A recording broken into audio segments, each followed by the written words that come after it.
The way that this system profits from itself is destroying the rest of us. It's just, there's no other country in the world that spends this much money for this long and so entrenches those two parties. It's madness.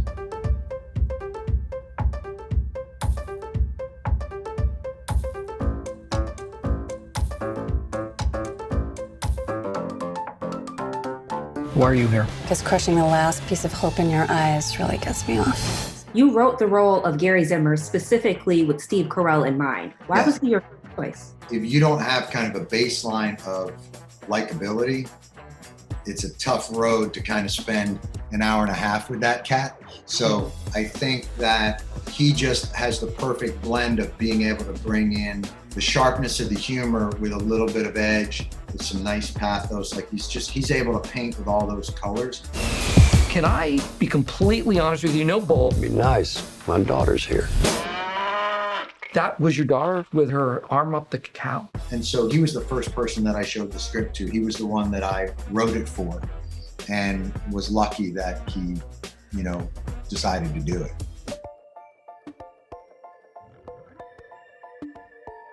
When it came to sparring with Steve Carell's Gary Zimmer, was there room for improvisation, or did you choose stick to the script? We did improvise. Steve did a lot. I was pretty focused on trying to get the political speak very correct, because they have a certain kind of drollness about them, and they're totally just rattling off facts and figures and political slang and things that did not come naturally to me whatsoever. So I was very much trying to just keep my head above water with that.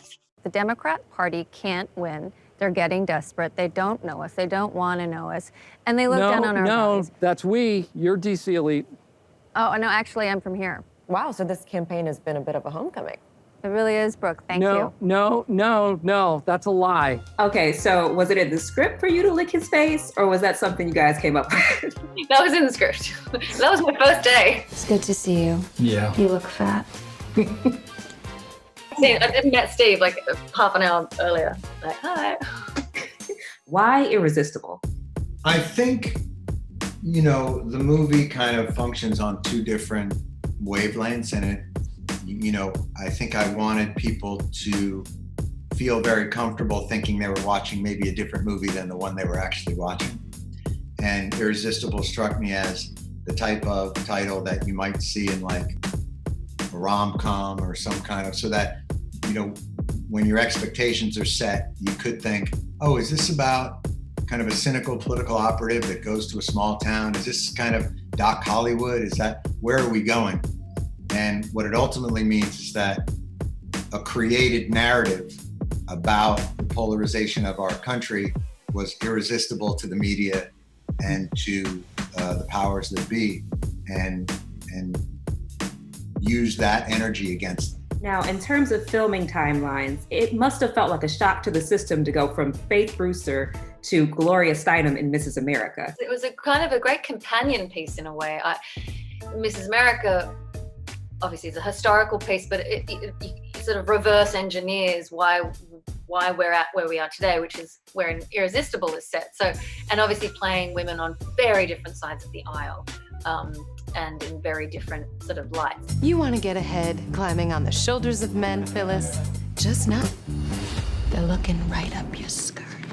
I would kind of describe Faith as Elizabeth Banks's Jill Rucklehouse, but like on steroids. Yeah, that's good. The small town election at the center of this film really just highlights the corruptibility of money in our current political system.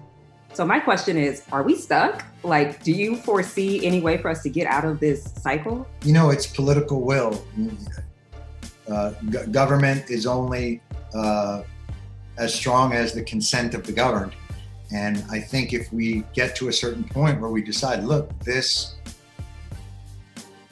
way that this system profits from itself is destroying the rest of us.